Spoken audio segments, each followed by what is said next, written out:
ప్రియమైన దేవుని సంగమా, ప్రభు పేరిట మీ అందరికీ వందనాలు తెలియజేస్తున్నాను.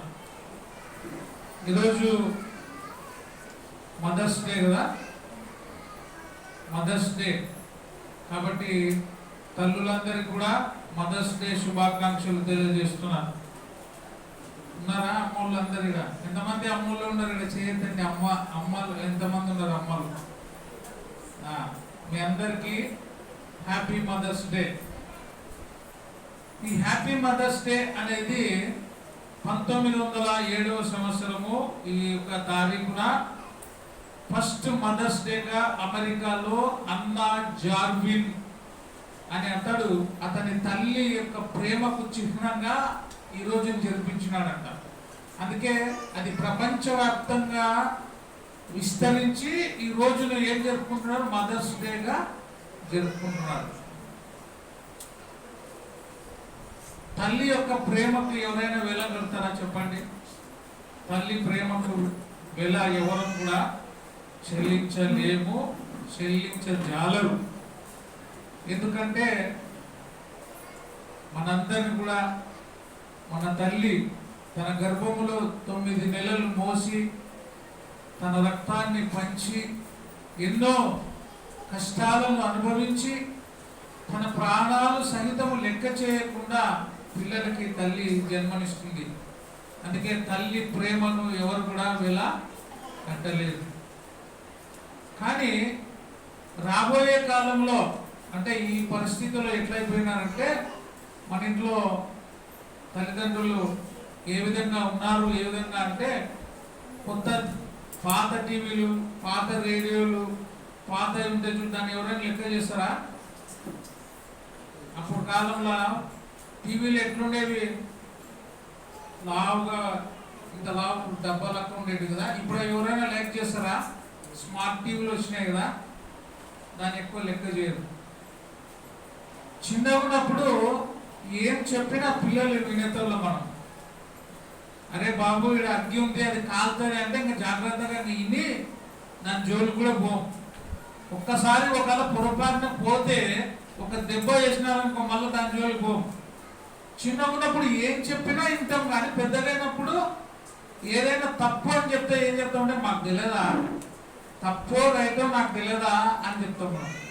అంటే అన్నీ తెలిసినట్టుగా మనం అనుకుంటాం, కానీ ఎన్ని సంవత్సరాలు వచ్చినా తల్లి పిల్లలకి చెప్పక తప్పదు.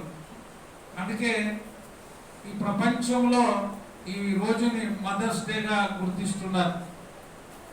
పరిశుద్ధ గ్రంథంలో నుంచి చూడండి, ఒక మాట చదువుకుందాం. కొలసీలకు రాసిన పత్రిక 3వ అధ్యాయము 14వ వచనాన్ని చదువుకుందాం. కొలసీలకు రాసిన పత్రిక 3వ అధ్యాయము 14వ వచనం. పరిపూర్ణతకు అనుబంధమైన ప్రేమను ధరించుకొనుడి.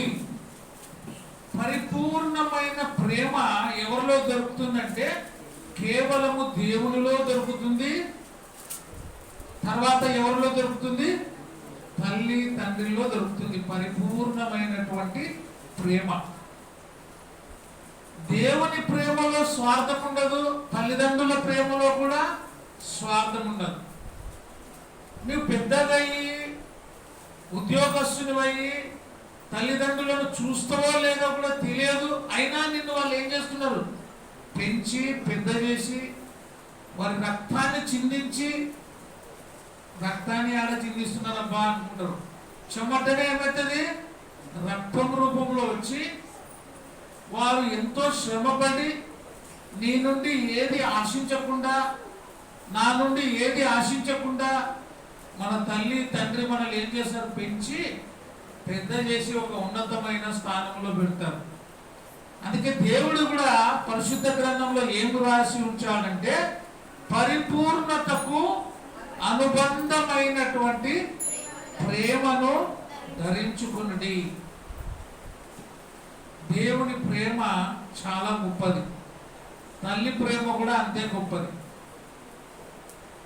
అందుకే ఈరోజు పేపర్లో చూస్తే మీ తల్లిని చులకనగా చేసి మాట్లాడకు అనే మాట ఉంది.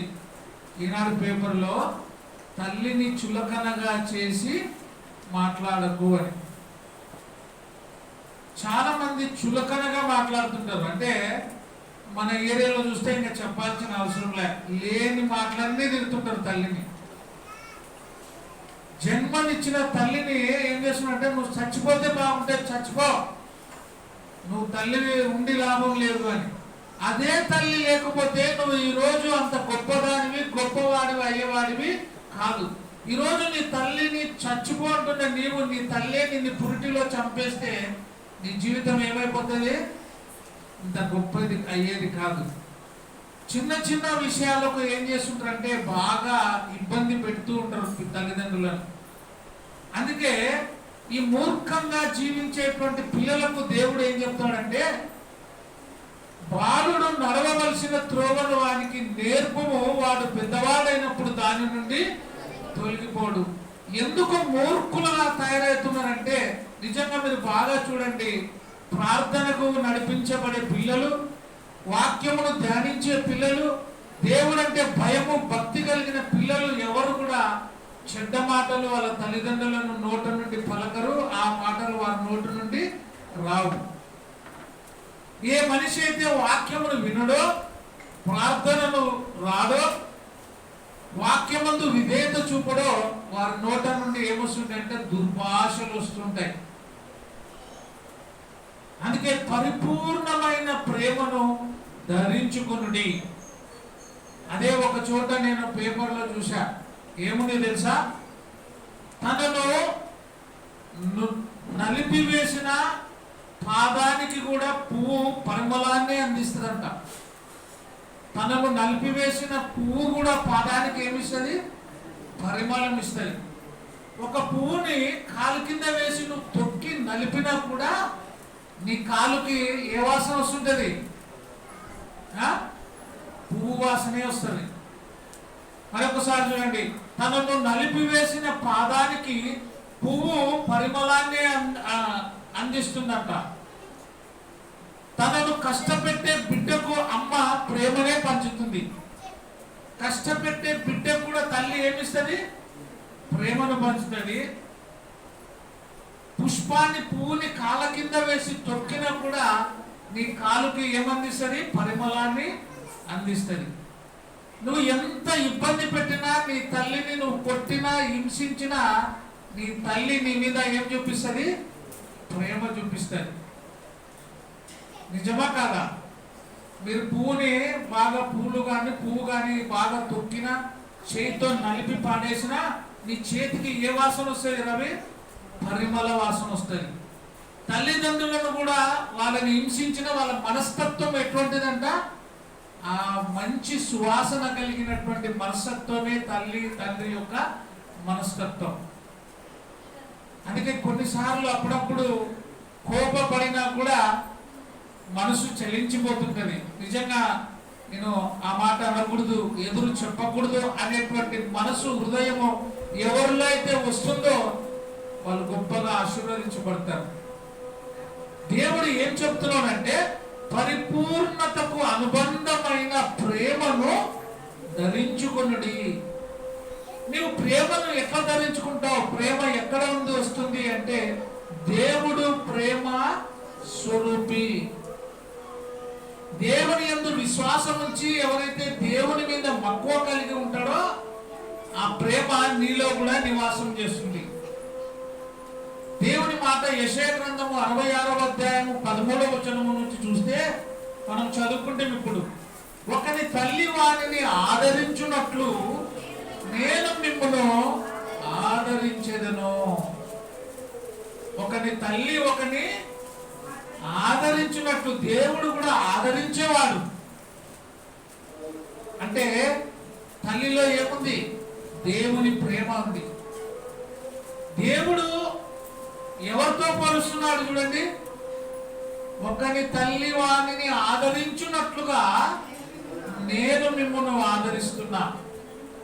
దేవునిలో తల్లి ప్రేమ ఉంది, తండ్రి ప్రేమ ఉంది, గొప్ప ప్రేమ ఉంది, త్యాగశీలి, రక్తాన్ని కార్చి రక్తం ఇచ్చినటువంటి ప్రేమ యేసు ప్రేమ, రక్తము పంచి ఇచ్చిన ప్రేమ తల్లి ప్రేమ. అందుకే ఎంత చక్కగా చెప్తుంది చూడండి, ఒకని తల్లి వాణిని ఆదరించున్నట్లుగా నేను మిమ్మల్ని ఆదరిస్తా. ఈ లోకంలో చాలా మంది పిల్లలు ఉంటారు. ఒక్కొక్కరికి 6 మంది 7 మంది కొడుకులు 3, తల్లులు 3, బిడ్డలు 3 ఉంటారు. కానీ తల్లిని తండ్రిని నిర్లక్ష్యం చేస్తారు. ఎక్కువ మంది చాలా మంది మాట్లాడుతున్నప్పుడు చెప్తున్న మాట ఏమంటే, అయ్యా మాకు 4 పిల్లలు ఉన్నాయి, ఏం లాభము, కానీ ఆ 4 కూడా మాకు సరిగా భోజనం పెట్టడం లేదు. ఏం చెప్తుంటారు, ఆ కొడుకు కాడ తినాలి అని ఈ కొడుకు కాడ తిన్నాడని ఆ కొడుకు, ఈ బిడ్డ కాడ తిన్నాడని ఆ బిడ్డ కాడ తిన్నాడని ఈ బిడ్డ. మధ్యలో ఏమైపోతున్నారు, ఎవరు కూడా పెట్టినటువంటి సమయాలు ఎన్నో ఉన్నాయి. నిజంగా మనము బాధ్యత గలవారం అయితే ఇంకొక కుమారుడు ఇంకొక కుమార్తె నీ తండ్రికి నీ తల్లికి పెట్టిందా లేదా కాదు, నువ్వు పెడుతున్నావా లేదా అనేది మనం మనస్ఫూర్తిగా మన హృదయంలో పరిశీలన చేసుకోవాలి. అందుకే దేవుడి మాట ఎంత చక్కగా చెప్తుంది చూడండి, ఒకరి తల్లి వారిని ఆదరించినట్లుగా నేను మిమ్మల్ని ఆదరిస్తా. ఎక్కువగా తల్లి ఆదరిస్తుంది, తండ్రి ప్రేమిస్తాడు.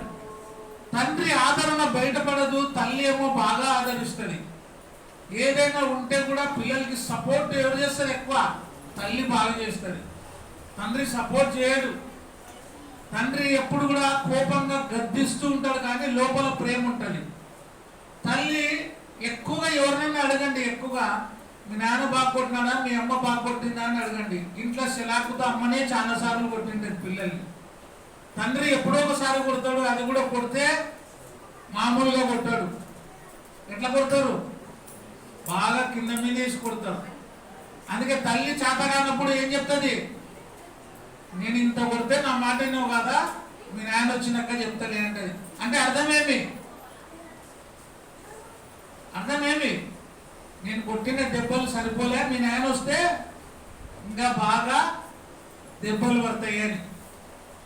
అందుకే ఒకరి తల్లి వాణిని ఆదరించినట్లుగా నేను మిమ్మల్ని ఆదరణ. తల్లి ఆదరించేదిగా ఉంటుంది. ఇంకా దేవుని మాట ఏం చెప్తుంది, సామెతలు 6వ అధ్యాయం 20 వచనం చదవండి. సామెతలు 6:20.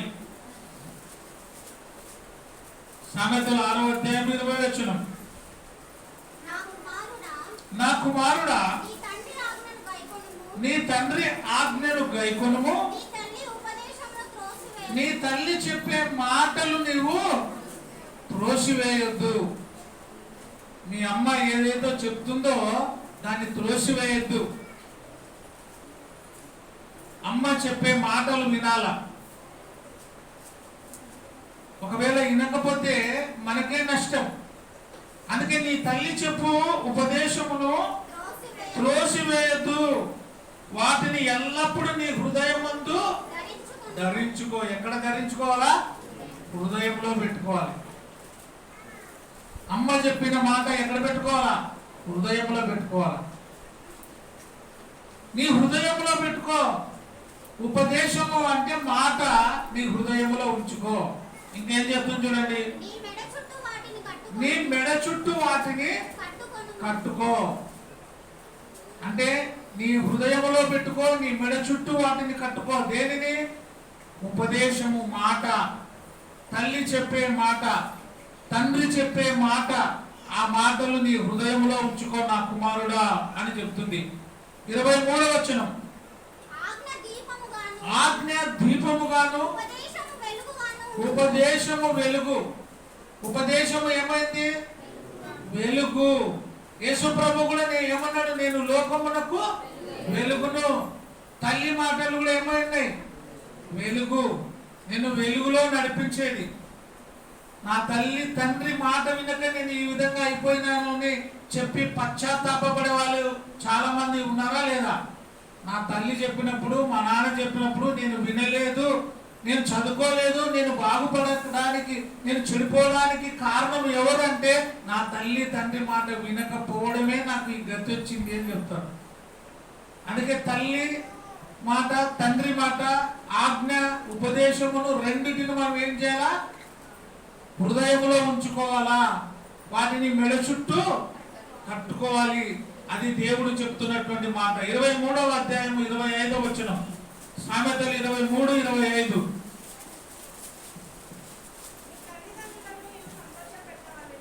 నీ తల్లిదండ్రులను నీవు ఏం చేయాలా? ఎప్పుడు ఏడిపియని కదా.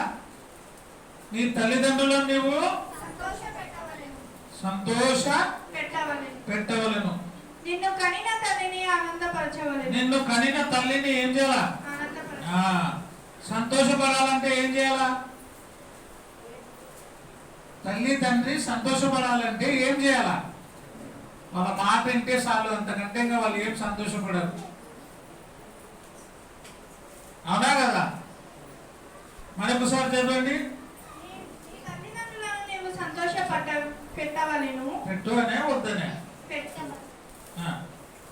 నిన్ను కనిన తల్లిని ఆనందపరచవలెను. నిన్ను కనిన తల్లిని ఆనందపరచవలెను. నీ తల్లిదండ్రులను నీవు ఏం చేయాలా? సంతోషపరచాలి. నువ్వు అంటే ఎవరు? మనందరం. నువ్వు కూడా, నేను కూడా ఏం చేయాలంట? మరొకసారి, నీ తల్లిదండ్రులను నీవు ఎంతమంది తల్లిదండ్రులను దుఃఖ పెడుతున్నాము? ఎంతమంది తల్లిదండ్రులకు బాగలేకపోతే చూపిస్తున్నారు? ఎంతమంది తల్లిదండ్రులు తీసుకుపోయి చూపిస్తున్నారు హాస్పిటల్కి? శాత కాదు నాయన, నిన్ను బాగలేకపోతే హాస్పిటల్కి భుజం మీద ఎత్తుకుపోయి, సంకలు ఎత్తుకుపోయి చూపించి పెద్దగా చేస్తే, తల్లిదండ్రులకు చేత కానప్పుడు ఏం చేస్తారు పిల్లలు? నువ్వు చూపించుకొచ్చుకోబో, పనే తింటావు కదా, తల్లడి తింటావు, హాస్పిటల్ పోయి నీకేమి, మేము రావాలా, మేము ఎక్కించుకోపోవాలా అని చెప్తుంటారు. వాళ్ళ మనసులో ఎంత బాధ అవుతుంది కదా. సంతోషం అయితేనే బాధ అవుతుందా? ఊరికే మనం దగ్గర ఉండి తీసుకుపోతే కూడా నువ్వు 500 ఇస్తే 1000 రూపాయలు అయ్యాక తల్లిదండ్రులు కూడా ఒక 500 ఇస్తారు నీకు. మొత్తం నీతోనే ఎప్పుడు పెట్టే వాళ్ళు జమ చేసుకునేట్టు కూడా ఇస్తారు. ఎందుకంటే గవర్నమెంట్ కూడా వాళ్ళకు ఒక అభయం ఇచ్చింది. ఏమని ఇచ్చింది? నెల నెలకి ఎంత వస్తుంది? 6000, దాదాపు ఎంత? 4000. ఆ 4000ని ప్రేమించి కూడా ఇంట్లో పెట్టుకుంటూ ఉన్నారు. 4000 వస్తుంది కాబట్టి బాగా చూసుకున్నారా? దేనికి? పింఛన్ లేని వాళ్ళని. నీకేం పింఛన్ వస్తుందా? నీకు అన్నం పెట్టేదే ఎక్కువ అన్నతోళ్ళు కూడా చాలా మంది ఉంటారు. పింఛన్ వస్తే ఒక రకంగా చూస్తూ ఉన్నారు, పింఛన్ లేకుంటే ఒక రకంగా చూస్తారు, తల్లిని కానీ తండ్రిని కానీ. అదే గవర్నమెంట్ పింఛన్ ఉందనుకోండి, ఇంకెంత బాగా చూసుకున్నాలా. ఇదంటే 4000. గవర్నమెంట్ పింఛన్ ఎంత వస్తుంది? రిటైర్డ్ అయితే దాదాపు 25,000 తీసుకుంటూ ఉన్నారు, 10,000 తీసుకుంటూ ఉన్నారు. ఈ పింఛన్ మాత్రం బాగా అందరూ పంచుకుంటారు. 5 మంది కొడుకులు, 4 కూతురులో పంచుకుంటారు. కానీ భోజనం మాత్రం ఒక్కరు కూడా పెట్టరు, తల్లికి తండ్రికి. ఇంకా మళ్ళీ లెక్కలు వేసుకుంటారు. మాకు ఇచ్చినాక ఇంకా నీకు 10,000 మిగిలినాయి కదా, ఇంకా 4,000 మిగిలినాయి కూడా, అవి కూడా ఒరే అవి కూడా నీ పిల్లలకి నీకే పెడుతున్నారు నాయన, నా దగ్గర ఏం లేవంటే కూడా గుంజుకొని కొట్టి తీసుకుంటూ చాలా మంది ఉన్నారు. అందుకే నీ తల్లిని నీ తండ్రిని ఏం చేయమంటాడు? సంతోషపెట్టునైనా. నీ తల్లిని నీ తండ్రిని సన్మానించు, ప్రేమించు, వాళ్ళని ఇబ్బంది పెట్టొద్దు. అందుకే భక్తులు కూడా ఏమన్నారంటే, నిజంగా పిల్లలు విడనాడతారనేమో తెలుసు. అందుకే దావీదు ఏం చెప్తున్నాడు తెలుసా? అయ్యా, నా వృద్ధాప్య దశలో నన్ను నీవు ఎన్నడూ కూడా విడనాడొద్దు. నా పిల్లలు నన్ను విడనాడినా, నా కూతురు నన్ను విడిచిపెట్టినా, నీవు మాత్రం నన్ను విడిచిపెట్టొద్దు దేవా అని దావీదు ప్రార్థన చేస్తున్నాడు దేవుణ్ణి. నా వృద్ధాప్యంలో నన్ను విడనాడకు ప్రభువా, నన్ను విడిచిపెట్టొద్దు ప్రభు అని దావీదు ప్రార్థన చేసినాడు. ఈ లోకంలో నిన్ను అందరూ వదిలిపెట్టినా కూడా దేవుడు మాత్రం ఈ రోజు కూడా నిన్ను వదిలిపెట్టాడు. అందుకే నీ తల్లిదండ్రులను నీవు సంతోష పెట్టవలను, నిన్ను కనిన తల్లిని ఆనందపరచవలను. ఆనందపరచవలనని కళ్ళు తాగితే ఆమెకు రోజు కళ్ళు తాపియండి, అదే సంతోషం కదా. తల్లి కళ్ళు తాగుతున్నాకు రోజు కొడుకు వాడొకడు తాగి తల్లికి ఒకటి తెచ్చిస్తే అదే సంతోషం. అదే తాగకూడదు అని చెప్పండి మీ పిల్లలు, మీ తల్లులకు కూడా, మీ తండ్రులకు కూడా చెప్పండి. తాగడము తినడము కాదు సంతోషము, వారిని ప్రేమగా చూసుకోవడమే సంతోషం. 4 మాటలు ప్రేమగా తల్లిదండ్రులతో మాట్లాడండి, 4 మాటలు పిల్లలతో గడపండి, అదే సంతోషం. కొంతమందిని పలకరిస్తే నేను చాలా బిజీ, అస్సలు నేను వాళ్ళని చూసుకునే టైమే లేదు నాకే అంటారు. మరి అంత సమయము నీ కోసము, నీ పని వదిలిపెట్టుకొని నీ తల్లిదండ్రులు నీ కోసం ఏం చేసినారో ఒకప్పుడు సమయం ఇవ్వలేనా? నువ్వు ఏడపడిపోతావో ఏడపోతావో, ఎవరు ఎత్తుకుపోతారో, ఎక్కడ ఉంటావని ప్రతి క్షణము నువ్వు వాళ్ళు కన్నురెప్పలాగా చూసుకొని పెంచి పెద్ద చేసి వాళ్ళ సమయాన్ని అంతా నీ కోసం ఇస్తే, నువ్వు పెద్దగా పిల్లలు తల్లిదండ్రుల కోసం ఏమి ఇవ్వడంలే, సమయం ఇవ్వడంలే. తల్లిదండ్రులతో కొద్దిసేపు గడపండి, తల్లిదండ్రులతో ఒక 5 నిమిషాలు కూర్చొని ప్రేమగా మాట్లాడితే వాళ్ళు ఎంతో సంతోషపడతారు. చాలా మంది తల్లిదండ్రులతో మాట్లాడరు, తల్లిదండ్రులను పలకరియరు, తల్లిదండ్రులను ప్రేమించరు. వాళ్ళతో కూర్చొని ఒక 10 నిమిషాలు సమయం ఇస్తే అదే వాళ్ళకి సంతోషం. అందుకే వారిని సంతోషపరచుము, నీ కనిన తల్లిని నీవు ఆనందపరచు అంటాడు.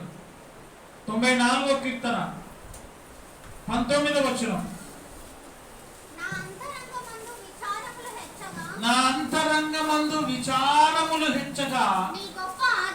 చూడండి, తల్లిదండ్రులు పిల్లలు విచారంగా ఉన్నారనుకో వదిలిపెడతారా? నా ప్రశ్న అర్థమవుతుంది కదా. పిల్లలు ఎదారుగా ఉన్నారు, సరిగా సంతోషంగా లేరు, తల్లిదండ్రులు బాగుంటారా లేకపోతే అడుగుతారా?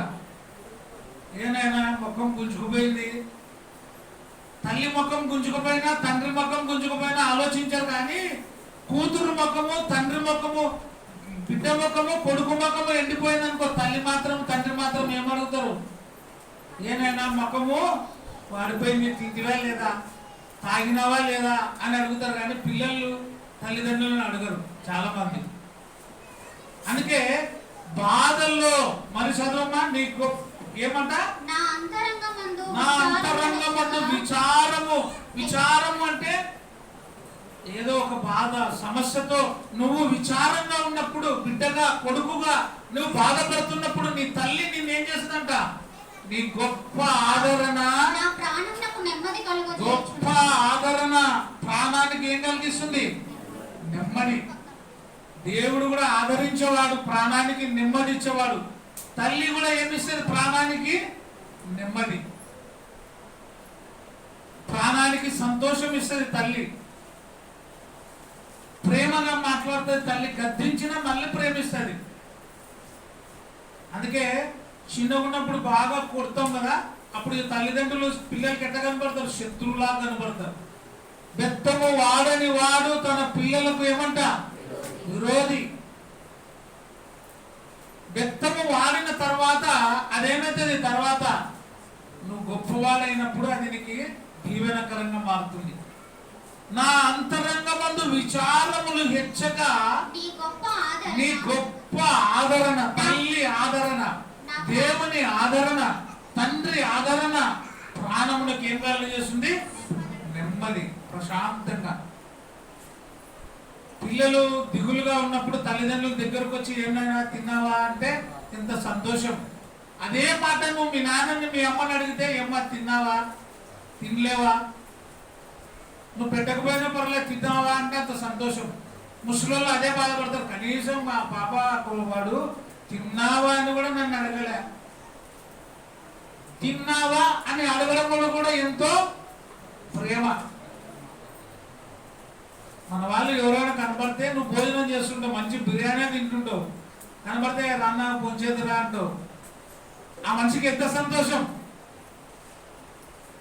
భోంచేస్తూ కూడా భోంచేదురా అనేలా అనుకో, ఏం చేస్తారు? పక్క పోయి ఇంటికి పోయింటమ్మా తింటుండే, కనీసము తిందురా అని కూడా అనలే.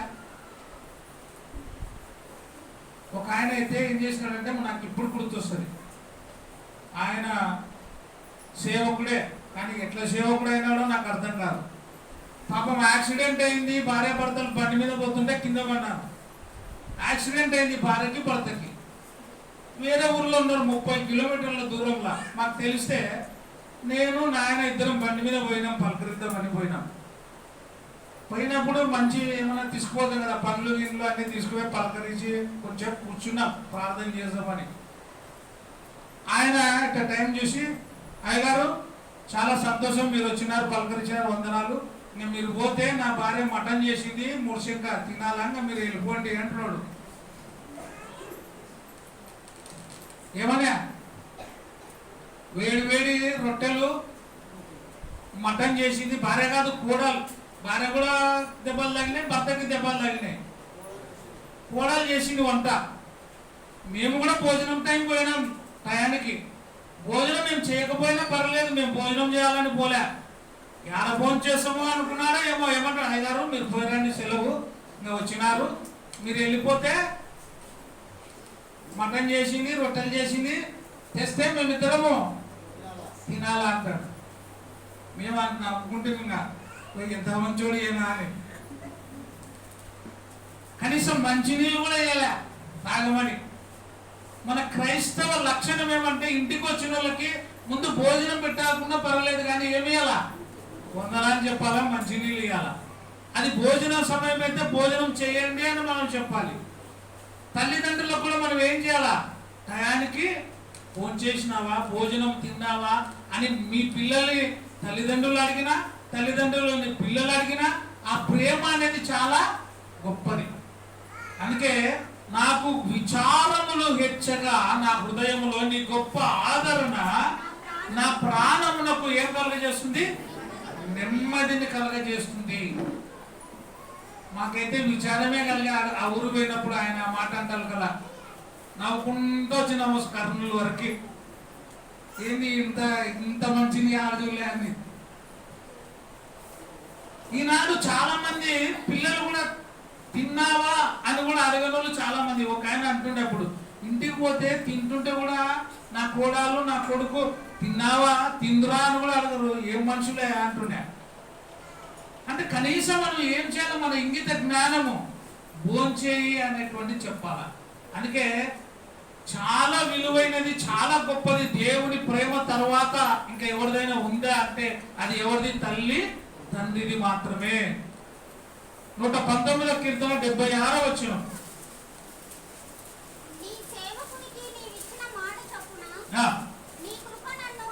నీ కృప నన్ను ఆదరించును గాక. ఏమి ఆదరిస్తుంది? కృప, గ్రేస్. దేవుని కృప మనల్ని ఆదరించేదిగా ఉంది. దేవుని కృప మనల్ని ప్రేమించేదిగా ఉంది. 30వ కీర్తన 5వ వచనం చూస్తే ఆయన కోపం ఎంతసేపు ఉంటుందంటే చూడండి, చదవండి. 30వ కీర్తన. ఆయన కోపము ఎంతసేపు ఉంటుందంట? నీ తల్లిదండ్రులు కూడా నిన్ను తిట్టినప్పుడు నిమిషం మాత్రమే ఉంటుంది కోపం. మళ్ళా ఎట్లుంటది? ప్రేమ అధికంగా ఉంటది నీ మీద ప్రేమ. చదవమా. ఆయన కోపము నిమిషం మాత్రం ఉండును, ఆయన దయ ఎంతకాలం ఉంటుంది? ఆయుష్కాలం అంతా కూడా. నువ్వు జీవించేటువంటి జీవిత కాలం అంతా కూడా ఏముంటది? దయ. ఆయన దయ ఉంటది నీ మీద కూడా. ఎవరి దయ ఉండాలా? తల్లిదండ్రుల దయ ఉండాలా. యేసు ప్రభు కూడా ఎవరి దయందు ఎదిగినాడు? దేవుని దయందును, మనుషుల దయందును, పెద్దల దయందును, తల్లి తండ్రి దయ. మన మీద కూడా ఎవరి దయ ఉండాలా? తల్లిదండ్రుల దయ ఉండాలా. తల్లిదండ్రుల దీవెన ఉండాలా. తల్లిదండ్రుల దయ లేకుండా నువ్వు ఎంత పెద్దగా పెరిగినా కూడా అది వేస్టే. తల్లిదండ్రుల దయ పిల్లల మీద ఉండాలా. పిల్లల ప్రేమ తల్లిదండ్రుల మీద ఉండాలా. అందుకే మరొక మాట చదువుకుందాం. కీర్తనలు 71వ అధ్యాయము 9వ వచనం. దావీదు చెప్పిన మాట నేను చెప్తే కదా, అక్కడ ఉంటా చూడండి. వృద్ధాపమందు, ఎంత మంచి మాట చూడండి. వృద్ధాపమందు నన్ను విడిచిపెట్టద్దు ప్రభువా. నా బలము క్షీణించినప్పుడు నన్ను విడువకుము. అందరూ వదిలేస్తారు కదా. బలము బలగము ఉంటే అందరు ప్రేమిస్తారు. బలము బలగము రెండు పోయినా అనుకో బంధువులు కూడా ప్రేమించారు నీకు. ధనము బలము బలగము మూడు. ధనము క్యాష్, బలము శక్తి, ఇంకా బంధుత్వము. ఈ మూడు ఉంటే బాగా లైక్ చేస్తారు. వాళ్ళకేమన్నా తక్కువనా? వాళ్ళ గుంపు ఎంత డబ్బు ఎంత ఇది అంటారు. ధనము బలము బలగము. మనిషికి కానీ వ్యక్తికి కానీ కుటుంబానికి కానీ ధనము బలము బలగము మూడు పోయినా అనుకో ఎవరు కూడా దగ్గరికి రారు. ముసలులకు వృద్ధాప్యంలో ఏది బాగా ఎప్పుడు తోడుంటుంది చెప్పండి? ప్రవళిక సైగ చేస్తుంది. ఎవరు తోడు? మన చిన్నక్కవ్వ కూడా ఇంటికా నుంచి కర్ర పట్టుకొని వచ్చా, ఎవరు లేకున్నా కూడా తోడు. అదే తోడు వచ్చాయి ఇటు వరకు. వీడికి వచ్చినాక మెట్లు ఎక్కదప్పుడు మాత్రం మనిషి అవసరమే. కొంచెం కర్ర తోడు ఉంటుంది కదా. వృద్ధాపమందు బలహీనులకి బలము లేనులకి ఎవరు తోడు? కర్ర. దేవుడు కూడా మనకు ఆ విధంగా తోడు ఉంటాడు నీకు ఎల్లప్పుడు కూడా.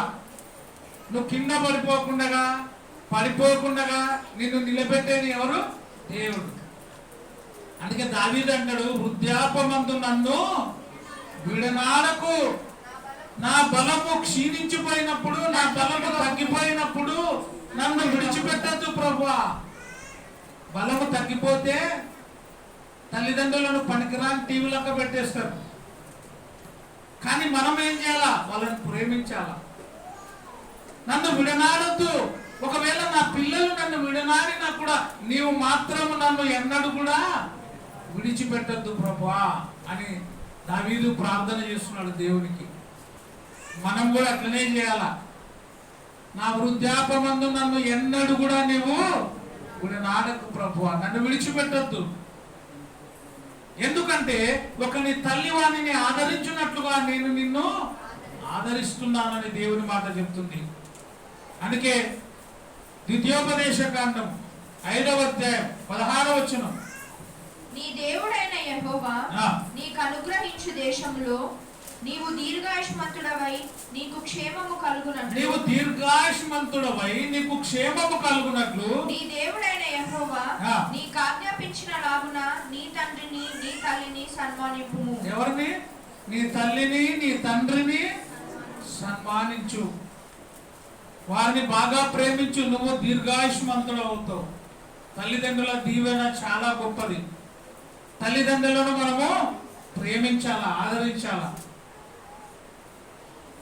తల్లి ఎక్కువనా తండ్రి ఎక్కువనా అంటే ఎవరు ఎక్కువ? కుడి కన్ను ఎక్కువనా ఎడమ కన్ను ఎక్కువనా? ఏది లేకపోయినా లోపమే కదా. నాకు ఒక కన్ను ఉంటే కూడా సాలు అనుకునే తోళ్ళు ఎవరో చేయొద్దు. నాకు రెండో తప్ప ఒకటే సాలు అన్న తోళ్ళు కొంచెం ఎత్తండి చాలు. నాకు 2 కళ్ళొద్దు ఒకటే సాలు, 2 చేతులొద్దు ఒకటే సాలు, 2 కాళ్ళొద్దు ఒకటే కాళ్ళు సాలు అన్న తోళ్ళు కొంచెం చేయొద్దండి. 2 షోలొద్దు ఒక షో చాలు అన్న తోళ్ళు. అన్ని కావాలా? అన్ని కావాలా? Very good. తల్లి తండ్రి కూడా అటువంటి వాళ్ళు. ఏది ఇద్దరిలో ఎవరు లేకపోయినా అది లోపమే. ఏదైనా కానీ ఉన్నప్పుడు విలువ తెలియదు, అది పోయినప్పుడే దాని విలువ ఏమో అర్థమవుతుంది. బంగారు నీ గొంతులో ఉండే వరకు నీకు విలువ తెలియదు. ఆ బంగారు గొంతులో నుంచి ఎక్కడైనా పడిపోయింది అనుకో, 5 తులాల బంగారు వేసినప్పుడు లేదంటే కొత్తగా బంగారు చేసి చైన్ వేసినప్పుడు ప్రతి ఒక్కరు ఏం చేస్తారు చెప్పండి? సురేష్ ఏం చేస్తాం? ఇట్లా అంటుంటారు కదా, అలవాటు లేనప్పుడు దాన్ని. అది గొంతులో ఇమిడేంత వరకు బయటకు తీసి ఇట్లా అంటుంటారు. అప్పుడే అర్థమైతే ఓహో వీడు చైన్ కొత్తగా వేసినట్టున్నాడు అని. కొత్తగా ఉంగరం పెట్టిన వాళ్ళు కూడా ఏం చేస్తారు? బయటికి లోపలికి పెడుతుంటారు. ఆ బంగారు ఎన్ని తులాలైనా కానీ నీ గొంతులో ఉన్నప్పుడు దాని విలువ నీకు తెలియదు. కానీ బంగారు ఎవరైనా పడిపోయింది అనుకో, పోయింది ఎవరైనా, అప్పుడు ఏం చేస్తారు? 1 గ్రామ్ పోతే కూడా గుండె దడ అంటది ఇప్పుడు. ఎందుకంటే గోల్డ్ ఎంత ఉంది, బంగారం ఎంత ఉంది తెలుసా? మొన్నటి వరకు 1,10,000 ఉండే. అమ్మా 5 తులాల బంగారం అంటే ఎన్ని లక్షలు పోయినట్ట? 5 లక్షలు అన్యాయంగా బాయని ఎన్ని రోజులు వేస్తారో. తల్లిదండ్రులు కూడా ఉన్నప్పుడు ఆ విలువ తెలియదు మనకి. తల్లిదండ్రులు పోతే ఆ బాధ కష్టము అంటారు. అప్పుడు ఆ ముసలోడు ఇంటికాడు ఉంటే ఇంత మా బాగుండే, కనీసం చూసుకుంటూ ఉండే, ఇండ్లు పట్టుకొని ఉండే, చూసినప్పుడు అనుకుంటాం ఆ సూప మీదనే ఉండే, ఆ మూలనే కూర్చుంటుండే, ఈ మాట పలుముతుండే, ఈ మాట అంటుండే. ఇప్పుడు అన్నతోళ్ళు లేరు, చెప్పతోళ్ళు లేరు. ఆ కట్టెనే ఒకసారి చనిపోతే ఆ కట్టెనే పట్టుకొని తిరుగుతుండే అని కట్టెని చూసి కూడా వేస్తాం. అవునా కదా? కాబట్టి ఉన్నప్పుడే ఏదైనా మనం జాగ్రత్త చూసుకోవాలి. తల్లిని తండ్రిని ఏం చేయమంటారు? సన్మానించుము. నీ తల్లిని సంతోషపరచుము. ఎవరు ఆ విధంగా చేస్తారంటే వాక్యము తెలిసిన వాళ్ళు మాత్రమే, వాక్యములో ఉన్న వాళ్ళు మాత్రమే అది చేస్తారు. తల్లిదండ్రులను స్తంభానికి వేసి కొట్టినోళ్ళు లేరా? మంచానికి కట్టేసి కొట్టినోళ్ళు లేరా? పొరకతో కొట్టినోళ్ళు లేరా? తల్లిదండ్రులని రాయితో వేసిన వాళ్ళు లేరా? ఎంట్రుకలు బట్టి ఈర్చి కొట్టిన కొడుకులు లేరా? ఇష్టం వచ్చినట్టు మాట్లాడే కొడుకులు కూతుర్లు లేరా? అంటే వాళ్ళకి ఆ విలువ తెలియదు. చెప్తారు చాలా మంది, నువ్వు చచ్చిపోయింటే బాగుండు. నేనే ఈ మాట ఎప్పుడంటే పెళ్ళాం వచ్చినాకంటే నువ్వు చచ్చిపోయింటే బాగుంటుండే. ఎందుకని నా పిల్లాన్ని సరిగా చూసలేవంట. సారిపోయే నువ్వు ఏం బలబలంతున్నావు అంట. ముసలోడా నిన్ను ఆడ ఇచ్చిపెట్టి వస్తాం ఆడ. ఇంకా కొంతమంది అయితే నిన్ను దేవుళ్ళ కాడ ఇచ్చిపెట్టాలి ఊరిగా. యాడంటే ఆడ ఇచ్చిపెడితే మాకేం నష్టం, దేవుళ్ళం కాడ నన్ను ఇచ్చిపెడితే సాయంత్రానికి ఇన్ని వస్తాయి అనే వాళ్ళు కూడా ఉన్నారు. ఇది ఈనాటి సమాజం. అందుకే దేవుని మాట తల్లిని తండ్రిని సన్మానించు. వాళ్ళతో సమయం గడపండి, తల్లిదండ్రులతో సమయం గడపండి, గడపడానికి ప్రయత్నం చేయండి. నేను బిజీ అనొద్దండి. తల్లిదండ్రులతో పిల్లలు సమయం గడపాలా, పిల్లలతో తల్లిదండ్రులు సమయం గడపాలి. అప్పుడే ప్రేమ పెరుగుతుంది. బంధువులు కూడా అప్పుడప్పుడు కలుస్తుంటేనే బాగా. ఎప్పుడో ఒకసారి కలిస్తే హాయ్ బాయ్ అంటే ఆ రిలేషన్ అట్లనే ఉంటుంది. హాయ్ బాయ్ చలో, హాయ్ బాయ్ చలో. ప్రేమ పెరగాలంటే అనుబంధం పెరగాల. అందుకే దేవుని మాట ఏం చెప్తుంది? నీవు దీర్ఘాయుష్మంతులో ఉన్నట్లు నీ తల్లిని నీ తండ్రిని సన్మానించుము. యోహాను సువార్త 16వ అధ్యాయం 21వ వచనం. యోహాను సువార్త 16వ అధ్యాయం 21. స్త్రీ ప్రసవించినప్పుడు ఆమె గడియ వచ్చెను గనుక ఆమె వేదన పడును. ఆమె ఏం పడుతుంది? వేదన. ప్రసవ వేదన ఎంత గొప్పదో అనుభవించిన వాళ్ళకే తెలుస్తుంది. ఒక తల్లి పిల్లకు జన్మని ఇచ్చాలంటే ఎంత కష్టమో అది తల్లికి మాత్రమే తెలుస్తుంది. ఆ బాధ భరించలేనటువంటి బాధ. ఆ కష్టము భరించలేక సిజరీన్ చేసుకోవాలంటే కూడా నీ కోసము కడుపు కోత కోసి నీకు జన్మనిస్తుంది ఎవరు? తల్లి. ఎన్నిసార్లు అయినా కోపించుకుంటుంది. కొంతమంది ఉంటారు ఎన్నిసార్లు నలుగురిని కనాలని 4 సార్లు ఆపరేషన్ చేపిస్తుంటారు, 5 సార్లు కూడా. ఆ మనిషి ఏం కావాలా? మా మామ కూడా అట్టనే నిండా. ఇద్దరు అంటే ఇద్దరేనా, ఇంకా 3 అయితే బాగుంటుంది. ఇద్దరు అంటే డాక్టర్ అనే బుద్ధులే. నువ్వంటే 7 మందిని కన్నావు. మా మామ అంటే నా భార్య వాళ్ళ ఆయన డాక్టర్. నువ్వంటే 7 మందిని కన్నావు, మళ్ళా 2-3 సార్లు కూడా కోపిస్తావు. ఆ కడుపు ఊకుండా. ఆ కాలం వేరే, ఈ కాలం వేరే. ఆ తల్లి కూడా 7 మందిని కనింటే ఎంత కష్టం ఉంటుంది అంటే ఆ కాలం వేరు, ఈ కాలము వేరు. ఆ బలము వేరు, ఈ బలము వేరు. అందుకే తల్లి తన ప్రసవ వేదన వచ్చినప్పుడు ఏం చేస్తుందట? వేదన. ఆ వేదన ఎంత బాధ భరించి నిన్ను తల్లి కంటుంటే ఆ తల్లిని తండ్రిని ఈరోజు ఏం చేస్తున్నాము? ఎవడు కనమన్నా నిన్ను, ఎవరు నేను కనబడింటినా అంటాడు మన ఒకడు, మన ఏరియాలే. నేను కనబడింటినా ఎందుకన్నావు, నేను చంపేయకూడదా? వాయబ్బా ఈడెవరానే అనుకుంటే నేను నిజంగా నీ తల్లి ఆ పుట్టని గొంతు పిసికింటే ఈరోజు ఆ మాట అనతోనివే. అప్పుడే అన్న పాడకూడదా? ఎట్లా అంటే అట్లా పాడేసిన వాళ్ళు కూడా ఉన్నారు పాపం. వాళ్ళ బ్రతుకేమి అనాథాలుగా పెరుగుతున్నారు. తల్లిదండ్రులు వదిలిపెట్టిన వాళ్ళ గతి ఏమైతుంది? అనాథలుగా పెరుగుతున్నారు, దిక్కులేని వారిగా బతుకుతున్నారు. కానీ నీకు ఆ స్థితి లేదు. కష్టపడి నిన్ను పెంచి పెద్ద చేసి నిన్ను గొప్ప స్థితికి తెచ్చినప్పుడు నువ్వు కాయో కష్టమో చేసుకొని బ్రతుకుతున్నావు. ఆ బ్రతుకునిచ్చిన తల్లిని తండ్రిని ఏం చేయాలా? సంతోష పెట్టాలా, సన్మానింపజేయాలి. ప్రసవ వేదన వచ్చినప్పుడు ఆమె గడియ వచ్చెను గనుక ఆమె వేదన పడును. అయితే శిశువు పుట్టగానే లోకమందు నరుడొకడు పుట్టినను సంతోషము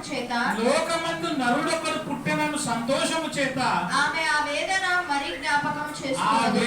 మరలా జ్ఞాపకము చేసుకుంటారా? తల్లి ముందు బాధపడుతుంది, కానీ జన్మించిన తర్వాత ఆ బాధంతా ఏమైతుంది? మర్చిపోతుంది. ముందు పడిన ప్రసవేదన, ముందు పడిన బాధ, తల్లి కడుపు కోత, ఇవన్నీ మర్చిపోయి బిడ్డను ప్రేమించి హత్తుకుంటుంది. అన్ని బాధలు పెట్టిన ఆ బిడ్డని, ఆ కొడుకుని ఎందుకు కన్నావా అని అనుకోదు తల్లి.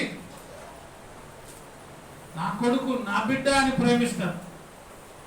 సంతోషము చేత, జన్మనిచ్చినందుకు సంతోషము చేత ఏం చేస్తుందంట? ఆ బాధని మర్చిపోతుంది. అదే తల్లి యొక్క గొప్పతనం. అందుకే మొదట చెప్తే నేను, తనను నలిపివేసినా కూడా పాదానికే పువ్వు ఏమిస్తుందంట? పరిమళ వాసన ఇస్తుంది. నువ్వు కింద వేసి నలిపేసినా నీ తల్లిదండ్రులను వాళ్ళు నిన్ను ప్రేమిస్తారు తప్ప నిన్ను ద్వేషించారు. ఒక పువ్వుని కాలు కింద వేసి నలిపితే కూడా ఆ కాలుకి ఏ వాసన వస్తుంది? పువ్వు వాసనే వస్తుంది, పరిమళ వాసన వస్తుంది. నీ తల్లిదండ్రులను నలిపితే కూడా వాళ్ళు నిన్ను ప్రేమిస్తారు, కానీ నిన్ను ద్వేషము చేయరు. చాలా వరకు చూస్తే మా జేజు కూడా దాదాపు చనిపోయేటప్పుడు ఒక 7-8 వేలు పెట్టిండ. ఆమె అంత కష్టంగా నేను డబ్బాలో 7,000 ఉండే చూడు అని చెప్తుండే. ఎంత బాధ ఉన్నది కూడా నీకోసం ఏదో ఒకటి నీ తల్లి నీ తండ్రి ఏం చేసి ఉంటారు? ఏదో ఒకటి ఎత్తిపెట్టింటారు. కానీ ఈరోజు తల్లిదండ్రులు చనిపోతే కూడా పంచుకుంటున్నారు. నువ్వు ఇది చేయి, నేను ఇది చేస్తా. నువ్వు సాగు చేయి, నేను తినని చేస్తా. కొడుకులు ఉంటాయి, లేకపోతే నువ్వు చేయండి, నేను చేయదు. తుమ్మెనక్కో, మైనక్కో, కోన్నక్కో, క్యాబినక్కో కదా. తుమ్మెనక్కో, మైనక్కో, క్యాబినక్కో, కోన్నక్కో. కాదొద్దు, నువ్వొద్దు, నేను వద్దు. దినంలే ఏంలే. ఒక ఆయన ఉద్యోగస్తుడు పాపం, తల్లి దినం చేశా. ఏం చేశా? బొరుగులు పప్పులు పెట్టా 9 దినాలకి. ఏం లాభం? పనికిమాల ఉద్యోగం, పనికిమాల. నీ తల్లి నీ తండ్రి ఇచ్చిన ఉద్యోగం రా మూర్ఖుడా. నీ తల్లిదండ్రులు సంపాదించి నిన్ను గొప్ప చేస్తే ఈరోజు తల్లిదండ్రుల ఉద్యోగాలను తీసుకొని, తల్లిదండ్రుల సంపాదన తీసుకొని కనీసం దినము చేయలేని వాళ్ళు ఎంత దౌర్భాగ్యులు. 10,000 అకౌంట్లో ఉండే తీసుకోవడానికి ఎన్ని శ్రమలు పడిరి, ఎన్ని ఇబ్బందులు పడిరి. ఇంత దౌర్భాగ్యమైన కుటుంబాలు ఎన్నో ఈ లోకంలో ఉన్నాయి. అనారోగ్యంలో ఉన్నప్పుడు, మంచంలో ఉన్నప్పుడు కనీసం చూడడానికి కూడా రాలేనటువంటి బ్రతుకులు. చచ్చిపోతే డబ్బు కావాలా ఈరోజు. డబ్బు కోసం కూడా చంపే పిల్లలు చాలా మంది ఉన్నారు ఈ లోకంలో, గొంతు పిసికి చంపిన వాళ్ళు కూడా. అందుకే తల్లిదండ్రులను మనం గౌరవించాలా, తల్లిదండ్రులను ప్రేమించాలా. దేవుడు అదే మాట చెప్తున్నాడు. నిన్ను కన్నప్పుడు నీవు ఎంత బాధ పెడుతున్నావో ఆ బాధనంతా మర్చిపోయి నీ తల్లి ఏం చేస్తుంది? సంతోషముతో నిన్ను ముద్దులాడుతుంది. నీ తల్లి రక్తము పంచుకొని నీ తల్లి గర్భములో నుండి రక్తమరకలంటే వచ్చిన నిన్ను శుభ్రపరిచి నిన్ను పెద్ద చేస్తే ఈరోజు తల్లిదండ్రులు మర్చిపోతున్నాం. ఈరోజు జల్సాలుగా 1 కోటి రూపాయలు కట్టుకొని ఇంట్లో నివాసం చేస్తున్నాం, బ్రతుకుతున్నాం అంటే అది తల్లిదండ్రుల దయ కాదా? అందుకే తల్లిదండ్రులు మనం ప్రేమించాలా, తల్లిదండ్రులు మనము గొప్పగా సన్మానించాలి. 1 కొరింథీ 4:14 1వ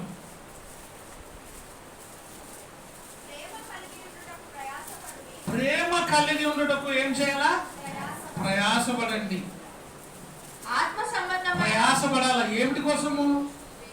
ప్రేమ కలిగి ఉండుటకు ప్రయాసపడాల. ప్రేమ అందరికి రాదు, అది ప్రయాసపడాల. కొంతమంది బాగా ఒక పైకి ప్రేమిస్తుంటారు, పైకి యాక్టింగ్ చేస్తుంటారు. సేవకులను కానీ కుటుంబాన్ని కానీ బంధువులను కానీ ప్రేమించినట్టునే ప్రేమిస్తుంటారు, కానీ పైకి ప్రేమ, లోపల కత్తులు. ఎట్లాంటిది ఇది? పైకి ప్రేమ, కడుపుల కత్తులు. ఇట్లాంటి వాళ్ళు కూడా చాలా మంది ఉన్నారు. ప్రేమ, ఒకరి ప్రేమ ఎప్పుడు తెలుస్తుందంటే తెలుసా? స్త్రీ యొక్క గౌరవము, స్త్రీ యొక్క గొప్పతనము వడ్డించే దాంట్లో తెలుస్తుందంట. ఎక్కడ తెలుస్తుంది? వడ్డించే విధానంలో తెలుస్తుందంట ఆమె ప్రేమ. కొంతమంది అన్నం వడ్డిస్తప్పుడు చెప్తారు, వేసుకుంటావా ఇంకా కొంచెం వేయాలనా అంటే ఏమంటారు వాళ్ళు? వద్దులే. ఒక ఆయన అంటుండే, మేము హౌస్ విజిటింగ్ పెద్దప్పుడు, ఇంకా తింటారా సార్? మొన్ననే కలిసింది ఆమె, కొత్త కోటకు పోయేటప్పుడు మా ఆటోలోనే వచ్చాయమ్మ. ఎన్ని రోజులు కలిసి తల్లి, నీకు వందనాలు అంటే. సార్ చాలా డబ్బులు, భర్త ఎస్ఐ పోస్టులో ఉండి రిటైర్డ్ అయినాడు, బాగా సంపాదించినారు. హౌస్ విజిటింగ్ పోతే సార్ ఏమంత చూసే ఫ్రిడ్జ్ మీద డజన్ పనులు ఉంటుండే, అట్టి పనులు 2 పనులు ఇచ్చి ఏమనుకోద్దాం సార్, 4 తినండి సగం అంటుండే. సార్ ఉన్నారు చూడాలి, అడగండి. రాదు సార్ అంటుండే బయటకు వచ్చినాక. ఈమె ఫ్రిడ్జ్ నిండుగా పనులు పెట్టుకొని 2 పనులు 4 తినంటుంది. ఆ 4 కూడా పైన ఉన్నట్టు కూడా ఏమవుతాయి? తినకుండానే మురిగిపోతాయి. మనమన్నా తినాలా, ఎవరికన్నా ఏమన్నా ఇవ్వాలా. కొంతమంది ఇంట్లో బాగా చేసుకుంటారు, ఊక ఇంట్లో పెట్టుకొని పాస కొడతారు, కానీ ఎవరికి ఇవ్వరు. ఏమకు పెట్ట బుద్ధి కాదు, బిర్యానీ ఇవ్వాలా, ఎవరికి పాస కొట్టి పాపం మళ్ళీ అది కూడా కుక్కలు కేసే, కుక్కలు కూడా తినవు పాపం. ఇట్లాంటి మనస్తత్వం కలిగిన వాళ్ళు ఉంటారు. అందుకే ప్రేమ కలిగి ఉండటకు ఏం చేయాలా? ప్రయాసపడండి. ప్రేమ అనేకమైన దోషములను కప్పేస్తుంది. కాబట్టి ప్రేమ కలిగి ఉండటం ప్రయాసపడాలి. చివరిగా ఒక మాట చదువుకొని ముగించుకుందాం, టైం అయింది. కీర్తనలు 119వ అధ్యాయము 40వ వచనము 45వ వచనం చదువుకొని ముగించుకుందాం. నీ ఉపదేశములు నాకు అధిక ప్రియములు. నీ ఉపదేశములు, ఎవరు ఉపదేశములు? దేవుని యొక్క ఉపదేశములు ఏమంట? అధిక ప్రియము. ప్రియము అంటే చాలా ఇష్టం. తల్లిదండ్రుల ఉపదేశం కూడా ఎట్లా తీసుకోవాలా? ప్రేమగా తీసుకోవాలా. తల్లిదండ్రుల మాట ప్రేమగా అంగీకరించాలా. నీ ఉపదేశములు నాకు ఏమంట? అధిక ప్రియము అంటే అధిక, చాలా ఇష్టము నీ ఉపదేశము. నీ మాటలు అంటే నాకు ఎంతో ఇష్టము అంటున్నాడు దావీదు. దేవుని మాటలు, తల్లిదండ్రుల ఇష్టం మాటలు కూడా మనకి ఎట్లుండాలా? ఇష్టంగా ఉండాలి. నీతిని బట్టి నన్ను బ్రతికింపుము. 45వ వచనం. నేను నీ ఉపదేశములను వెదుకువాడను. నేను నీ ఉపదేశములను వెదుకువాడను. నిర్బంధము లేక నడుచుకొందును. నిర్బంధము లేక నీ ఉపదేశముల చొప్పున నేను నడుచుకుంటా. అందుకే దేవుడు చెప్పినాడు, 1వ అధ్యాయం 1వ వచనం కీర్తనల, దుష్టుల ఆలోచన చొప్పున నడువక, పాపుల మార్గమున నిలువక, అపహాసకులు కూర్చుండు చోట కూర్చుండక, యెహోవా ధర్మశాస్త్రమునందు ఆనందించుచు దివారాత్రములు దానిని ధ్యానించువాడు. నీ ఉపదేశములను నేను ఎట్లా చేస్తాంట? కీర్తన 119వ కీర్తన 45వ వచనం. నేను నీ ఉపదేశములను వెదకువాడను. నిర్బంధము లేక. నిర్బంధం అంటే ఏ కట్టుబాట్లు లేకుండా నేను నువ్వు చెప్పిన మాట ప్రకారంగా నేను నడుచుకుంటా.